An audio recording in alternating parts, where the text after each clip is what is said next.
रमो रमो सिद्धसाहुरं रमो रमो सिद्धसाहुरं रमो रमो सिद्धसाहुरं चौबीसं तिथ्यरे उसहाई वीर पश्चिमे बंदे सवे सगड़ गढ़ हरे सिद्धे सिरसा नमन सामी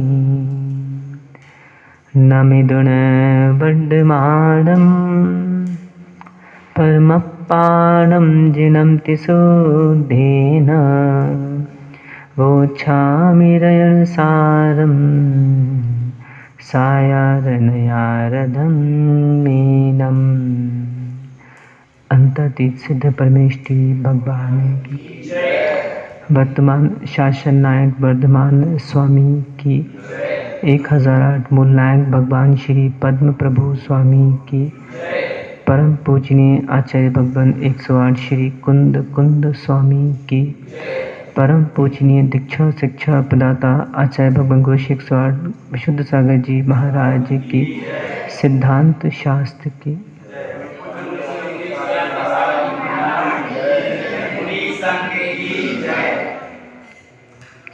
भवबंधु हम सभी श्री पद्म प्रभु स्वामी के श्री चरणों में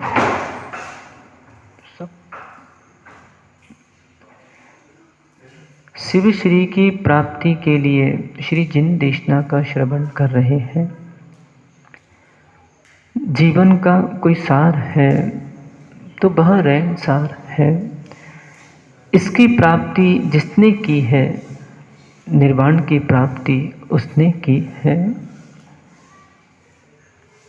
कल हमने यहाँ देखा था गाथा क्रमांक 44 में आचार्य कुंद कुंद स्वामी मिथ्यात्व का फल कह रहे हैं। आचार्य अमित गति स्वामी हुए जिन्होंने एक महान ग्रंथ रचा है जिसका नाम धर्म परीक्षा है। उसमें उन्होंने मित्र और शत्रु की परिभाषा करते हुए जो कारिका दी है वह है हितम करोति यो यस्य सा मतस्तस् बांधवा यो तस् भज्यते वैरी सो यस्सा हित कारका। बहुत गंभीर विषय, बड़े ध्यान से सुनना होगा। बंधु कौन है और शत्रु कौन है? क्या जिसके साथ 2 बार बैठ के भोजन कर लिया वो बंधु है? क्या जिसके साथ हजारों किलोमीटर भ्रमण करके आ गए वो बंधु है? जो जिसका हित करता है वह इसका बांधव माना जाता है। आज घरों में भी व्यवस्थाएं देख रहे हैं, संघों में भी व्यवस्थाएं देख रहे हैं, समाजों में भी व्यवस्थाएं देख रहे हैं। 2500 साल से जो अड़ोसी पड़ोसी साथ में रहते थे और कई पड़ोसी ने उठा के ऊपर से कचरा फेंक दिया, दूसरा पड़ोसी झगड़ा करना प्रारंभ कर दिया। क्यों? एक अहित में उसने 25 साल का हित नहीं देखा। आजकल संसारी प्राणी की सहन नहीं बची है, इसलिए मिथ्यात्व बहुत प्रचुरता से बढ़ रहा है, सिद्धांत जा रहा है। क्यों? सहन शक्ति बढ़ा। निर्बल जो होते हैं उनको फल की प्राप्ति नहीं होती। आज देखो ना, जैन समाज में आज हमारे बहुत से अनुयायी मोक्ष फल चाहते हैं और बल है नहीं, अब मोक्ष फल चाहिए, कहाँ से मिलेगा? अपने आप को पहले बलवान बनाओ। आज महाराज कोई 2 मिनट का नियम दे दे, अरे महाराज के पास मत जाओ, आना ही छोड़ दिया। अरे बल्कि श्रद्धांत बढ़ना चाहिए कि चलो महाराज ने मुझसे बोला, मतलब कहीं ना कहीं हमको आगे बढ़ना है। पर आजकल इतनी सेनन हीन होती जा रही है, थोड़े से में भी श्रावक पता नहीं आज के कहाँ से कहाँ पहुँच जाता है। इसलिए थोड़ा ध्यान किया करो। मान रहितो हम, मान रहितो हम, ये ध्यान करो तो जीवन में सरलता आएगी, आर्जव धर्म आएगा। जहां मान आया वहां क्षमा भी गई, श्रद्धा गुण का लोप हो गया। आचार्य भगवंतों ने ये जो मैं बता रहा हूं, हितम करोति, जो जिसका हित करता है वह उसका मित्र माना जाता है, और जो जिसका अहित करता है वो उसका शत्रु माना जाता है। शत्रु कहीं बाहर से नहीं आते, अपने ही शत्रु बन जाते। आज देखो ना आप, 363 मत जो चले थे आदिनाथ स्वामी के समय में 363 मत चले थे, वो किसने चलाए थे? किसने चलाए थे? महावीर स्वामी का जो जीप था, उन्हीं का तो मारीच, उन्हीं के तो घर का था। आज जैन समाज में देख रहे हैं या अन्य समाज में भी कोर्ट केस लगे हुए हैं। किसने लगाए? अपने घर के लोगों ने, अपने अड़ोसी पड़ोसियों ने। तो अपने लोग ही अपनों को नहीं छोड़ते आज के समय में, ये संसार की स्थितियां हैं। इसलिए मैं क्या कह रहा हूं, सहन शक्ति बढ़ाओ। सहन शक्ति होगी तो अपनों के प्रति प्रीति उत्पन्न होगी, श्रद्धा उत्पन्न होगा। और सहन शक्ति नहीं होगी, न जाने कितने घरों को तुम बर्बाद करते चले जाओगे। एक कलंकी, एक कुष्ठी, इसमें लिखा है ना आचार्य महाराज, क्या मैं देखो बिल्कुल वही भूमिका चल रही है अपनी। एक कुष्ठी ना जाने कितने कितने कुलों को भंग कर देता है। ऐसी एक मिथ्या दृष्टि जीव जो श्रद्धांत से पतित हो गया, ना जाने कितने कितने घरों का नाश करेगा।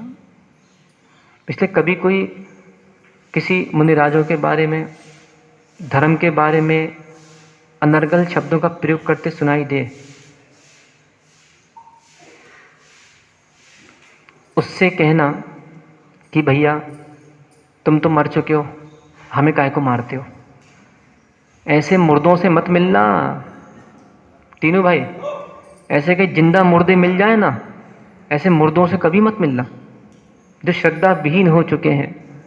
आचार्य महाराज यहाँ पे यही समझा रहे हैं कि जैसे एक तणु कुट्ठी कुल भंग करता है, ऐसे ही जितने भी सुगुण हैं, दान दो, जितने भी भक्ति पूजा करो, जितने भी सुगुण हैं, वो एक मिथ्यात्व के कारण सब नाश को प्राप्त हो जाते हैं।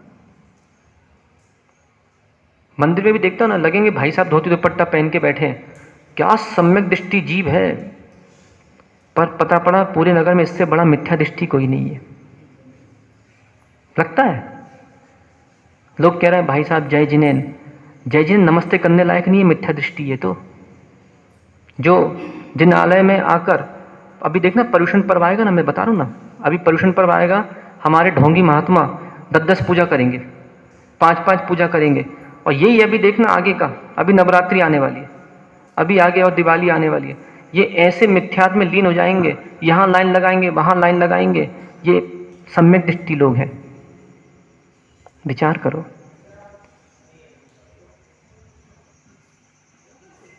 एक शरीर का रोगी जब घर में हो जाए, दुख होता है कि नहीं संतोष कुमार जी? एक व्यक्ति को भी घर में यदि पैरों में दर्द है, पीठ में दर्द है, कमर में दर्द है, पूरा घर दुखी रहता है, पूरे रिश्तेदार दुखी रहते हैं। और किसी का दिमाग खराब हो जाए, आपकी भाषा में किसी का मन विकृत हो जाए, तो पूरे घर में, घर क्या जहाँ जहाँ रिश्तेदारी है सब जगह शोक का माहौल होता है, जैसे कोई मर गया। देखो कौन क्या कर रहा है इससे कोई मतलब नहीं है। स्वयं को श्रद्धा से बिल्कुल ओतप्रोत भर के रखना है और रूठाइयों से सावधान रहो। खासकर मैं माता वर्ग से कह रहा हूं, ये रूठा राठी छोड़ो। अब अपन बड़े हो गए, बच्चे नहीं बचे। बहुत सी माता है हमें खाना नहीं खाना, बहुत से पुरुष नमक नहीं डाला जी चले दुकान। तुम्हारे बाप ने तुमको रूठना सिखाया था क्या? विचार करो। तुम्हारी माँ ने तुमको रूठना सिखाया था क्या? विचार करो। ऐसा कोई स्कूल है महवा में जहाँ पे सिखाते हैं कैसे रूठें? है कहीं ऐसा विद्यालय? कभी देखा है आप लोगों ने जहाँ पे सिखाते हैं कैसे हिंसा करें, जहाँ पे सिखाया जाता है कैसे झूठ बोले? तो सीख के कहाँ से आए तुम लोग? सोचो सोचो। ना माता पिता ने सिखाया, ना किसी विद्यालय में अध्यापक ने सिखाया, फिर भी हम अपने स्वाभाविक सीखते चले गए। ये तो बोलो मिथ्यात्व इसलिए दो प्रकार का कहा गया है, एक ग्रहित, एक अग्रहित। जिसको कहते हैं ग्रहित को हम कहते हैं यहाँ पे अधिगमज, और अग्रहित को कहते हैं निसर्गज। एक जीव अकेले बैठा है, देखना घरों में, सुबह अच्छा था, बहुत अच्छा था, हंस रहा था, खेल रहा था, सबसे बातें कर रहे थे। कभी कभी शादियों में जाते हैं या कभी कभी त्यौहार होते हैं, उसमें समाज के लोग बैठते हैं। सुबह भाई साहब का चेहरा बड़ा खिला था, बड़े प्रसन्न थे। दोपहर में कमरा में जाके बैठे और कमरा में बैठने के बाद अपने आप में उदास हो गए। ये क्या है? कौन था कमरे में? कौन था कमरे में? कोई नहीं, अपने आप। ऐसे क्या कह रहे हैं कि बिना किसी के उपदेश के, यानी किसी ने कुछ समझाया नहीं, किसी ने कुछ कहा नहीं, फिर भी अपने आप श्रद्धा विहीन जीव हो गया। इसको बोलते हैं अधिगमज सम्यक दर्शन, अर्थात अग्रहित मिथ्या दर्शन। और एक मिथ्यात कैसे होता है जिसको बोलते हैं ग्रहित मिथ्यात। किसी ने किसी की संगति कर ली, कोई मिथ्या दृष्टि की, उसने बता दिया, कुछ का कुछ बोल दिया, उसकी बातों में आ गए, मिथ्यात हो गए। हम तो बता रहे ना, ऐसे ऐसे युवा पीढ़ी हमने देखी है जो आचार्य महाराज के चरणों में बचपन से बैठा करते थे। 20-20 साल से, 15-15 साल के वो बच्चे बैठा करते थे, और वही बच्चे आज हाथ जोड़ना पसंद नहीं करते। अहो आश्चर्य! सोचो, जिन हाथों से गुरुओं के चरणों के पैर छूते थे, आज वही हाथों से निर्गंत गुरुओं को उंगली दिखाते हैं। क्या हो गया? श्रद्धा विहीन हो गए, हिरास हो गया। एक छोटा दृष्टांत दूं क्या, आगे चलता? धर्म परीक्षा जी ग्रंथ में एक दो पात्रों का नाम आता है, एक का नाम सुरंगी और एक का नाम कुरंगी। दो कन्या रहती हैं शादीशुदा। एक व्यक्ति सुरंगी से शादी कर लेता है। सुरंगी थोड़ी वृद्ध रहती है और सुशील, सभी गुण उसमें होते हैं। उसे बड़े प्रेम से अपने पास रखता था। फिर अचानक उसने क्या किया, बाद में कुरंगी से शादी कर ली। उसकी दो स्त्रियां थी, सुरंगी और कुरंगी। कुरंगी जो थी उसका लक्षण ठीक नहीं था, उसका ध्यान भी नहीं रखती थी, और वो पर पुरुष से संसर्ग में भी थी। तो उसका पति का प्रेम कुरंगी के प्रति ज़्यादा था, सुरंगी के प्रति नहीं था। जबकि सुरंगी सुशील थी। जैसे अपने होता है ना, कभी यहाँ पे भी जैसे होता है, सदाचार के प्रति रुचि कम रहती है, दुराचार के प्रति रुचियाँ ज़्यादा रहती हैं। चलो कोई नियम दे रहा है महवा का, पर्युषण पर्वों में 10 दिन बैंगन का भरता खाएंगे प्रतिदिन नियम से। है कोई वीरचंद महवा में? काय? अरे अच्छे से डुबाओ ना, जब डुबाना ही है तो काय को चिंता करते हो? कौन आ रहा है तुम्हारे घर में देखने? अच्छे से खाओ, मस्त होके खाओ। चलो बैंगन का भरता नहीं तो 10 दिन पर्युषणों में महाराज आलू का पराठा खा भी, सुबह नाश्ता कर भी, ले लो नियम।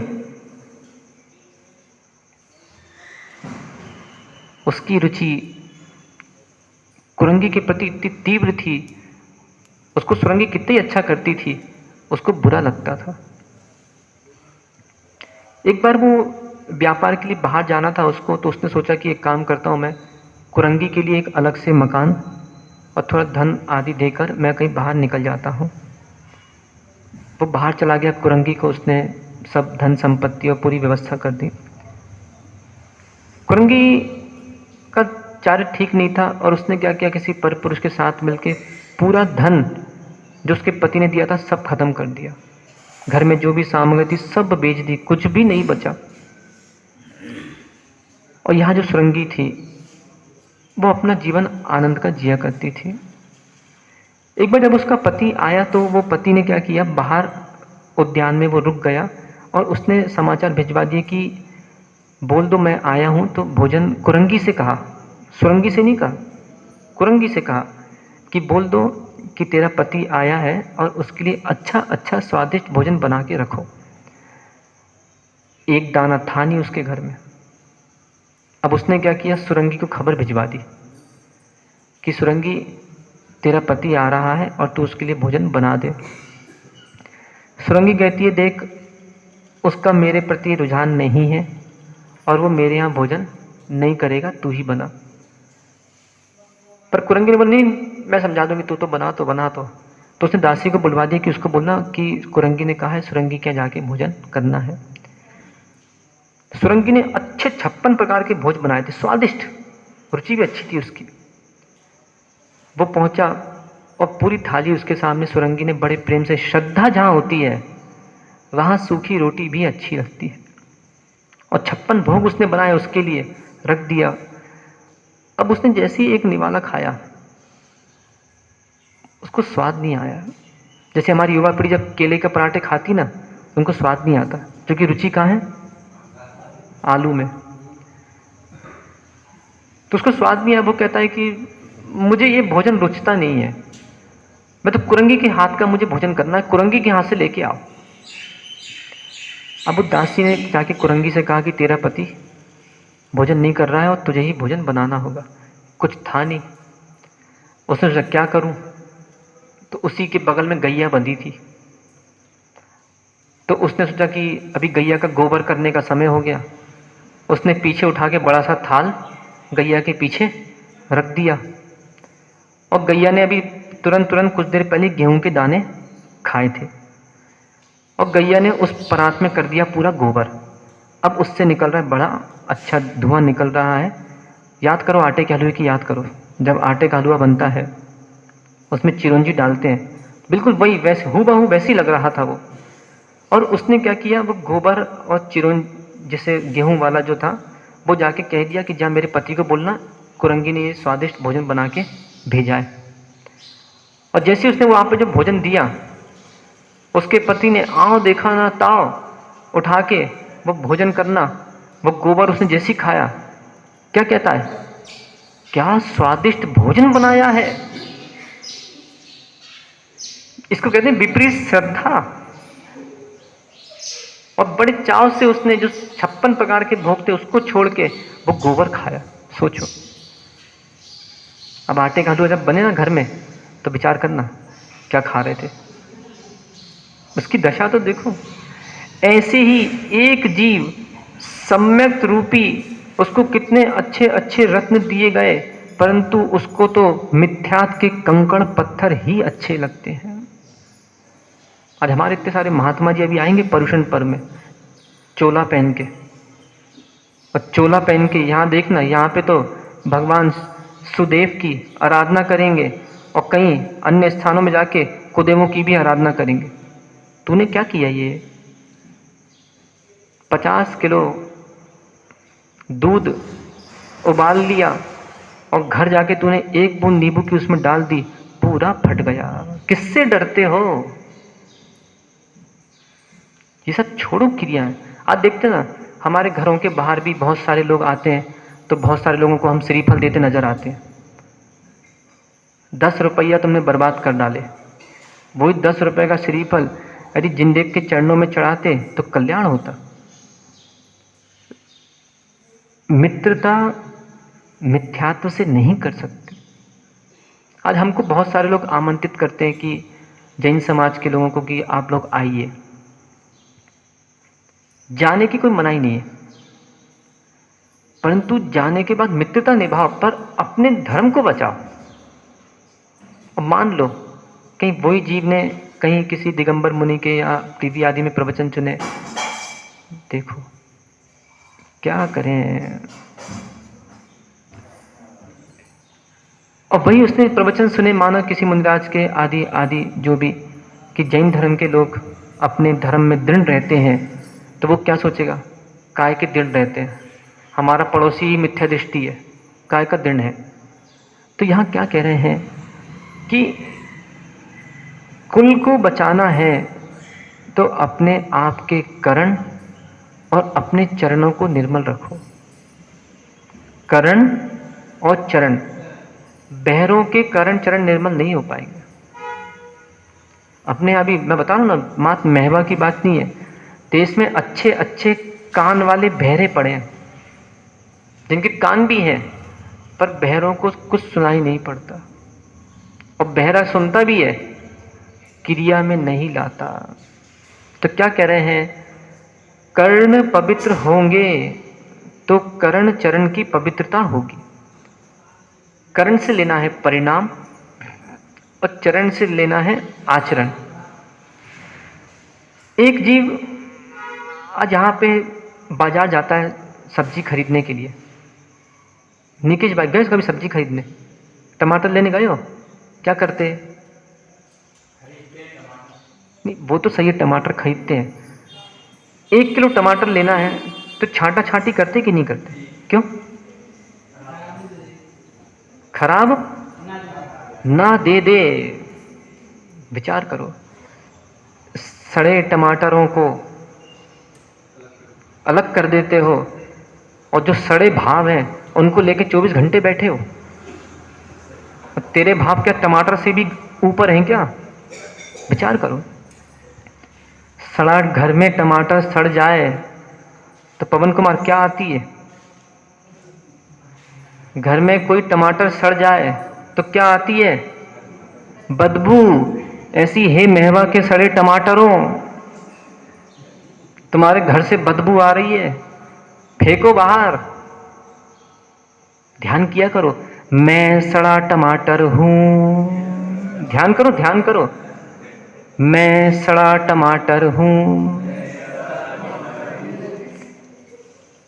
50 टमाटरों के बीच में एक सड़ा टमाटर रख दिया, 50 टमाटरों को खराब कर देगा। ऐसी 50 अनुयायियों के बीच में एक अश्रद्धानी मिथ्या दृष्टि जीव फंस जाए, 50 को घर के घर बर्बाद कर देगा। यदि मेरी बात थोड़ी बहुत भी समझ में आ रही है, अपने जीवन से ये मिथ्यात्व को हटाने का प्रयास करो। कोई बात नहीं, पूर्व में पता नहीं था, 50 साल का होने के बाद भी बचपना था, अब समझ में आ रही है। और समझ में आ रही है तो बिल्कुल सुदेव, सुशास्त्र और सुगुरु के भक्त बनना ही होगा। आचार्य भगवंतों ने मिथ्यात्व को, ग्रहित मिथ्यात्व को 5 प्रकार का कहा गया है। देखो, बातें नहीं करो। अभी नानू क्या बताया मैंने? एक सड़ा टमाटर पूरे टमाटरों को सड़ा देता है। ऐसे सड़ा टमाटर नहीं बनना। चले चलो,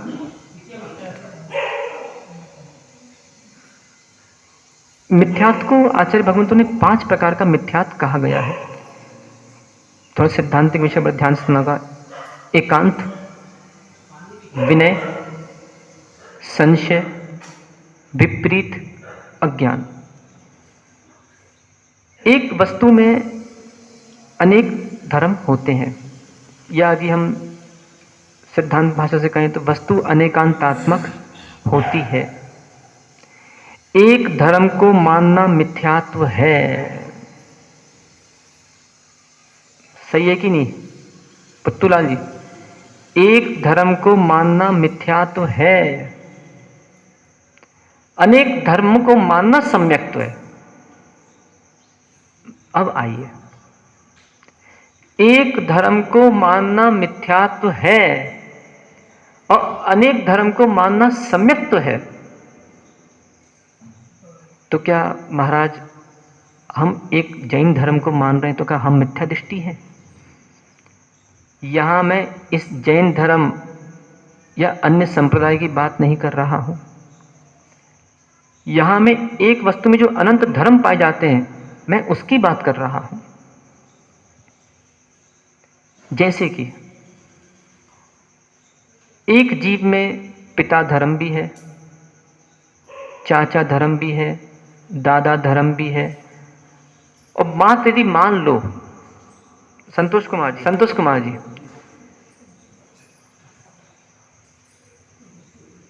यदि घर में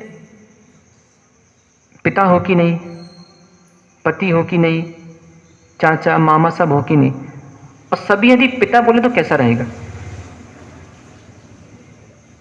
सब पिता बोल ले ना, बच्चा भी पिता कह ले, बच्चे की माँ भी पिता कह ले, मामा भी पिता कह ले, नहीं चलेगा। अलग अलग धर्म चाहिए।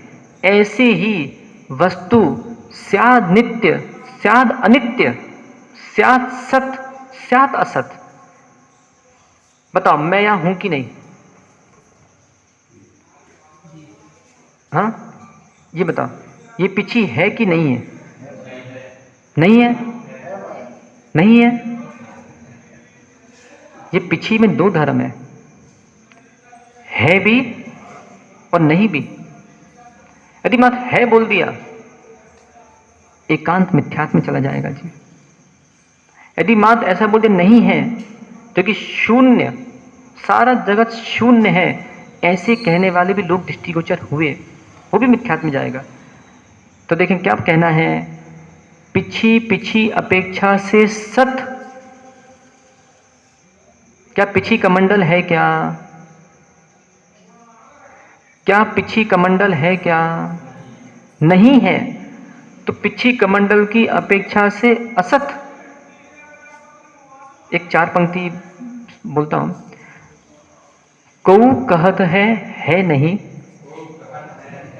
पहले सुन लो। कऊ कहत है नहीं, कऊ कहत है और नहीं के बीच में जो कुछ है सो है। अब बोलो अच्छे से। कऊ कहत है नहीं, कऊ कहत है और नहीं के बीच में जो कुछ है सो है। चिंता मत करो, उनको मत देखो, कल गोली मिली है, रोग ठीक हो जाएगा, कोई बात नहीं। कऊ कहत है। कुछ लोग कहते हैं कि हाँ वस्तु है। कऊ कहत है नहीं, कोई कहता है वस्तु नहीं है। और जैन दर्शन ना है कहता है, ना नहीं कहता है। जैन दर्शन कहता है कथनचित है भी, कथनचित नहीं भी। ऐसा श्रद्धान करना सम्यक तो है। वस्तु के एक धर्म को मानोगे, इसको कहते हैं एकांत मिथ्यात। एकांत, अंत से ग्रहण करना है धर्म, एक धर्म। जैन दर्शन कौन सा दर्शन है? अनेकांत दर्शन है। अनेकांत, अनेक से ग्रहण करना है बहुत सारे, अंत से ग्रहण करना है धर्म। अनेक धर्म जिसमें पाए जाएं, वो जैन दर्शन वस्तु को मानता है। स्यादवाद जैन दर्शन के अलावा अन्य कहीं भी पढ़ने में नहीं आता। कुछ ऐसे अज्ञानी हुए लोगों ने क्या कह दिया मालूम है? बताओ भैया, खड़े हो ना? ये भैया, हाँ खड़े हो। अंश, ये स्त्री है कि पुरुष? चलो, बालक है कि बालिका? कैसे जाना? आज बुधवार है कि रविवार? खड़े हो तुमको किसने कहा बैठने? आज रविवार है कि बुधवार? कैसे जाना?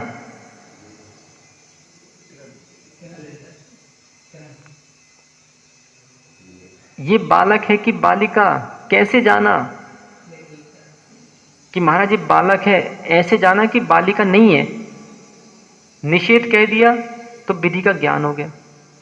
आज कुछ लोग बोलते हैं महाराज जी हम दिन में नहीं भोजन करते, इसके साथ में ये भी नियम लो कि रात में भोजन नहीं करेंगे, या रात में भोजन करेंगे ऐसा नियम मत लेना। दिन में भोजन करते हैं कि साथ साथ रात्रि में नहीं करते, ये भी नियम लेना होगा। बैठ जा। तो मान लीजिए ये बालक है और बालिका। अब जैन दर्शन क्या बोलता है? अब अनेकांत भी कहाँ लगेगा? जहां होता है। जैसे माना भी मैं संतोष कुमार को बोला स्यात पिता स्यात पति। कुछ अन्य दर्शन वालों ने जैनों पे आक्षेप मारा कि तुम लोग जैन दर्शन वाले संशयवादी हो। स्यात पिता स्यात पति। अभी तुम्हें निश्चित नहीं कि कौन है ये व्यक्ति, संशय लगाते हो। तो जैन दर्शन कहता है, जैन दर्शन संशयवादी नहीं है, स्यादवादी है। स्याद पिता बालक की अपेक्षा से, स्याद पति पत्नी की अपेक्षा से हमें निर्णय है, हमारा कोई संशय नहीं है। तो एक धर्म को मानना एकात्म मिथ्यात कहलाता है। विपरीत मिथ्यात, ये बालक है कि बालिका, दूसरा मिथ्यात का नाम क्या है? विपरीत मिथ्यात। ये बालक है, इसको बालिका मान लेना, ये विपरीत मिथ्यात कहता है। जैसे कहते हैं स्त्री मुक्ति, स्त्रियों को मुक्ति होती है, ये कौन मानेगा आज के समय में? कोई नहीं मानेगा। पर जो जीव ऐसा मानता है स्त्री मुक्ति होती है, विपरीत मिथ्या दृष्टि, विपरीत मिथ्या। अच्छा, कुछ लोगों ने दिगंबर जैन आमना पे आक्षेप दिया कि केवली भगवान कबला हार करते हैं। आहार को हमारे यहाँ 6 प्रकार का कहा है। नो कर्म आहार, कर्म आहार, ओज आहार, मानस आहार, कबला आहार, लेप आहार। संक्षिप्त में समझ लें, अनंत भगवान क्या खाते हैं? विजय कुमार जी, अनंत भगवान क्या खाते हैं? पुत्तूलाल जी, अनंत भगवान क्या खाते हैं? तो उनकी शरीर की स्थिरता कैसे बनी? विचारणीय विषय। ना रोटी खा रहे, ना दाल भात खा रहे, तो इनको क्या है? नो कर्म आहार। ऐसी पुद्गल वर्गना बराबर शरीर में आ रही है जिससे शरीर की स्थिरता बनी हुई है, इसको तो नो कर्म आहार। नारकियों का कर्म आहार होता है, बेचारे कर्म की वेदना को भोग रहे हैं। देवों का मानस आहार होता है, जब भी भूख लगी कंठ में अमृत रहता है, हजारों हजारों साल बाद, उसकी व्याख्या पढ़ेंगे, शास्त्रों से पढ़ लेंगे, हजारों हजारों साल बाद एक अमृत कंठ से गिर जाता है, भूख की पूर्ति हो गई, अब भूख नहीं लगेगी बहुत साल तक। कितना अच्छा,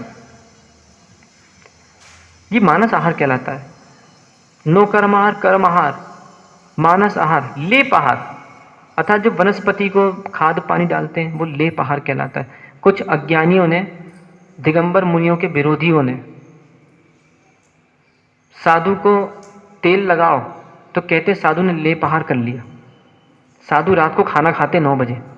ऐसा कुछ अज्ञानियों ने जैन धर्म पे आक्षेप मारा कि मुनिराज के लोग श्रावक बयावत्ती करते हैं, तेल लगाते हैं, तो महाराज क्या कर रहे हैं? वो तेल कहाँ जा रहा? अंदर, तो महाराज का लेप आहार चल रहा है। जबकि अज्ञानियों को पता होना चाहिए लेप आहार वनस्पति का एक जीवों का होता है, ना कि पंचइंद्रिय संगी मुनिराजों का। लेप आहार। दूसरा कौन कौन से बताएं? नो कर्म, कर्म आहार, ओज आहार। मुर्गी जो अपने अंडे पे बैठकर बच्चे को बड़ा करती है वो कहलाता है ओज आहार। और कबलाहार, मनुष्य और त्रियंच जो हाथों से या सीधा मुख से खाते हैं, इसको बोलते हैं कबलाहार। हाथों से अकेले नहीं, कुछ जैसे जानवर वगैरह मुख से खाते हैं, चाटते हैं, इसको भी हम कबलाहार कहते हैं। तो अन्य अनुयायियों ने क्या बोला कि भगवान समोशरण से नीचे आते हैं, गणधर परमेष्ठी उनके लिए भोजन लेके आते हैं, और वो नीचे उतर के भोजन जब करते हैं तो उनके नख बस दिखते हैं, बाकी पूरा शरीर दिखते हैं, तो मतलब केवली कबलाहारी है। ये क्या है? विपरीत मिथ्या। शास्त्रों में लिखा है मांस खाओ, शराब पियो, शास्त्र का अवर्णवाद करते हैं, शुद्ध अवर्णवाद, विपरीत मिथ्या। ये दिगंबर मुनि वस्त्र नहीं पहनते, दरिद्री होते हैं, संघ का अवर्णवाद, विपरीत मिथ्या। देव मांस खाते हैं। मुझे बड़ा आश्चर्य होता है लोगों की, मतलब बुद्धियां मिथ्यात्व में कितनी प्रचुर मात्रा में जा रही हैं। इसे पता ना, एक मिथ्या दृष्टि जीव ना जाने कितनों का घातक हो जाता है। अब बताओ, देवों को मांसाहारी कहते हैं। जो देव मानस आहार करते हैं, जिनके कंठ में अमृत रहता है, वो ये मांस खाएंगे क्या? सोचो ना। एक छोटा सा प्रश्न कर लेता फिर समाप्त करता। लेखनी कहाँ गई? आज आई नहीं। चलो कोई बात नहीं। तीनों भाई कौन सा रंग है? रंग कौन सा है? रंग पूछ रहा हूं, मूर्ख है ये। अजित कुमार रंग कौन सा है? सुनहरा, किसी ने कहा नारंगी, निक्कू संतरा, निक्कू सुनहरा, संतोष कुमार, सुनील कुमार कौन सा रंग है? हाँ लाल कलर। लाल कलर, घट्टू भाई सुनहरा, बिल्ली भाई तो और मिथ्या दृष्टि है। देखो दिख रही है वस्तु सामने, फिर भी तू बोलता रंग नहीं है, तो महा मिथ्या दृष्टि हो गया। बिल्ली भाई कौन सा रंग है? पीतल, पीतल कलर, कोई बात नहीं। वस्तु कितनी है? एक है। विचार कितने हैं? एक भाई से मैंने पूछा तो बोलता उसमें कहाँ लिखा है? मोर महान है। एक से पूछा वो कहता है सुनहरा है, एक से पूछा वो कहता नारंगी है, एक को पीतल दिख रहा है। नेमीचंद कौन सा है? हाँ तांबे का कलर दिख रहा है। पवन कुमार जी दिख रहा है? माट साहब नहीं दिख रहा, ना दिखता है ना सुनता है। नानू कौन सा रंग है बेटा? अंश सुनहरा। एक वस्तु में अब इतनी विचारधारा हो गई, इसको कहते हैं संगठन का अभाव। वस्तु एक है। अब मानो ये जितने भी लोगों ने अपने अपने रंग बताए, इनके 500 हजार शिष्य हो गए कि इस पे आपको इसके बारे में लिखना है। एक व्यक्ति 500 शिष्य उसके पास हो गए, 500 लोगों में मिथ्यात्व फैल गया। इंद्रभूति के कितने शिष्य थे? 500। अग्निभूति कितने शिष्य थे? 500। वायुभूति कितने शिष्य थे? 500। और ये तीन मिला के 1503 शिष्य भगवान महावीर को मिले थे। ज्ञान व्यक्ति का ह्रास भी कर सकता है और ज्ञान व्यक्ति का विकास भी कर सकता है। अभी साक्षात मैंने बता दिया कि एक वस्तु में भी विचारधारा कितनी भिन्न भिन्न होगी, जबकि वस्तु सामने है। ऐसी आत्मा नहीं है, इसको लेके लोगों ने मोटे मोटे ग्रंथ लिख डाले। सोचो, अब बताओ, जब सामने प्रत्यक्ष रूप में एक वस्तु होने पे भी विचारों की भिन्नता दिख रही है, तो जो वस्तु नहीं है फिर अनेकानेक विचार मिथ्यात्व प्रचुर मात्रा में कैसे ना फैले। आज बताओ, महावीर स्वामी ने जब भगवान की देशना नहीं खिल रही थी, सौदर में जब इंद्रभूति गढ़धर को लेके आया, वो तो मिथ्या दृष्टि था ना, मान में था ना, तो उसे अपना गढ़धर क्यों बना लिया? बोलो बोलो वीरचंद जी, उसे अपना गढ़धर क्यों बनाया? भगा देते। मान भंग होगा सो बना लो। ऐसे प्राणियों, मान में जियोगे, असद्धान में जियोगे, किसी के नहीं बन पाओगे, कहीं भी चले जाना। और मान भंग हो गया तो कोई भी तुम्हें अपना बना लेगा, क्योंकि जब तक मान चढ़ता है मिथ्यात्व फैल जाता है, श्रद्धान डूब जाता है, और जैसे ही मान का अभाव हुआ सम्यक आ जाता है। आज ही देखो ना, कभी महाराज अच्छे लगते हैं तो आदमी महाराज के बिल्कुल, मैं तो मुझे दिखता है ना प्रचुर मात्रा में, तो देखते हो कभी ऐसे ऐसे भी लोग देखे हमने, खड़े होकर सैल्यूट मारते हैं महाराज साहब। फिर कुछ ऐसे मिलेंगे कुछ दिनों बाद, वही व्यक्ति थोड़ा घुटने टेकेगा, फिर दूर से कर लेगा घुटने टेक के, और श्रद्धान बढ़ेगा तो पास में आएगा, चरण छू लेगा, और श्रद्धान बढ़ता है तो अपना मस्तक पैरों पे रखता है, और श्रद्धान बढ़ता है तो कभी कभी दंडवत कर लेट भी जाए। बाहरी लक्षण से लक्ष्य की पहचान हो जाया करती है। ये पता पड़ जाता है कि ये व्यक्ति अभी श्रद्धानी है या अश्रद्धानी। जैसे श्याम को यहाँ गाथा नंबर 44 में आचार्य महाराज यही बता रहे हैं कि एक तणु कुट्ठी भवों भवों तक कुल को भंग कर देता है, और एक मिथ्यात्व यदि आ गया तो दान और जितने भी सुगुण हैं सबको भंग कर देगा। इसलिए अपने जीवन से मिथ्यात्व को अलग करें। गाथा नंबर 45 पढ़ लेते, व्याख्या कल करेंगे। आचार्य महाराज गाथा नंबर 45 में बता रहे हैं कि आगम के बिना समीचीनता नहीं आ सकती। इसकी व्याख्या कल समझेंगे। हाथ जोड़े। देव गुरु धम्म गुण चारितम तवा यार मोक गई भेयम, जिणवय सुदिट्ठी बिना धीसई की जाने सम्मम।